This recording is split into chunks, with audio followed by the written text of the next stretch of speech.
In the heart of the rolling hills of Enugu, where the red earth meets the ancient Iroko trees, lay the village of Umuaniolai, the village of joy. Umuaniolai was a place where the sun always seemed to linger a little longer, and the air was thick with the scent of roasting yam and palm wine.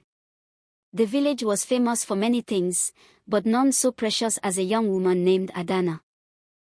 Adanna did not have a title, and her family's barn was often the emptiest in the village, but she possessed a gift that made even the wealthiest Obis envious: her laughter.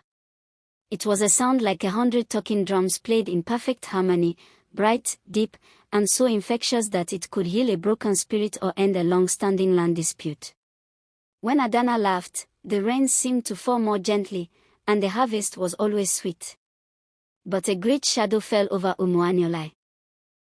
A season of the long dust arrived, a harmattan so fierce and dry that it stayed for 3 years. The yams withered in the cracked earth, the goats became skin and bone, and the once vibrant village square fell silent. The people's ribs began to show like the slats of a wicker basket, and the children no longer had the strength to play.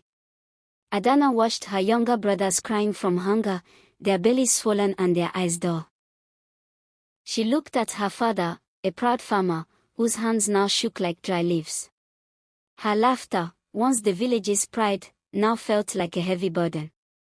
"What is the use of a heart full of music," she whispered to the dry harmattan wind, "if it cannot buy a single measure of gari to keep my people alive?"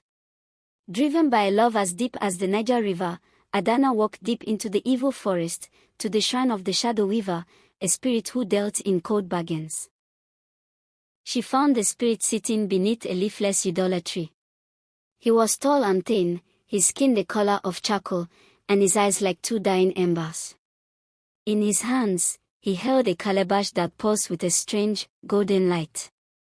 "I have been waiting for the music of Umuaniolai," the spirit hissed, his voice like the rustle of a dry cornfield.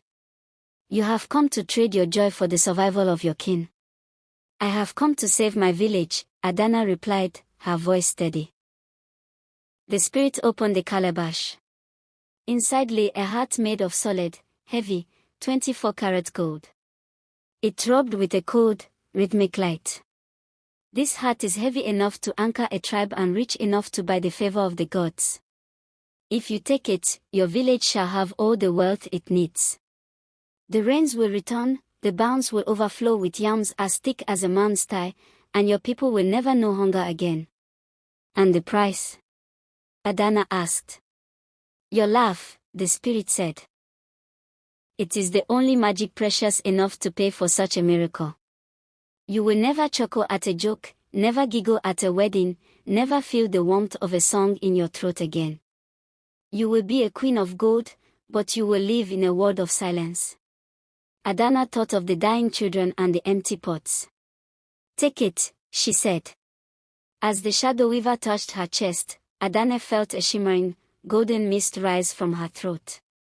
It was her laughter, every spark of joy she had ever felt, being pulled out of her. In its place, a massive, freezing weight settled behind her ribs. The transition was marked by a deep, metallic thud that echoed through the forest like a fallen tree. The change was instant. Back in Umuaniolai, the skies turned black and a heavy, life-giving rain began to fall.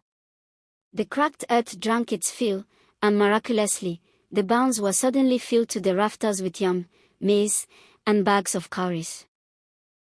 The villagers ran into the streets, dancing and screaming with relief. Adanna returned to them, but she was no longer the girl who made the sunflowers turn. She walked through the cheering crowds, her skin glowing with a faint, amber light. Her family threw a great feast in her honor, the finest palm wine was poured, and the best drummers played until their hands bled. They told jokes to make her smile, waiting for the silver bells of her voice. But Adanna remained as silent as a stone. As months passed, Umuaniolai became the wealthiest village in the land. But for Adanna, the world had lost its soul. To her eyes, the lush green of the palm trees looked like leaden grey. The bright red of the hibiscus flowers looked like cold ash. When she ate the most delicious egusi soup, it tasted like dry sand. When she felt the warmth of the sun, it felt like ice. She sat in the palace the village had built for her, draped in the finest lace and coral beads, but she was shivering. Her father came to her, his face full of the health her sacrifice had brought. He told her the old stories of their ancestors, the ones that used to make her weep with laughter until her sides ached. Adanna felt nothing. She felt only the dull, heavy pressure of the gold against her lungs, a rhythmic clink-clink where a heartbeat should be. She realized then that her golden heart was a perfect machine. It had saved the village's lives, but it had made her a stranger to the very life she had saved.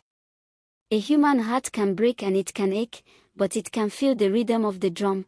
A heart of gold is a masterpiece, but it can never truly dance. She had become a living monument, the girl who traded her music so her people could eat. She learned that while gold can feel a burn, it cannot feel a soul. And as she sat alone under the moonlight, a single tear of pure regret fell from her eye. It didn't soak into her fine lace, it hit the floor with a tiny, sharp clink, a single, perfect bead of solid gold, the final, silent tax of her sacrifice.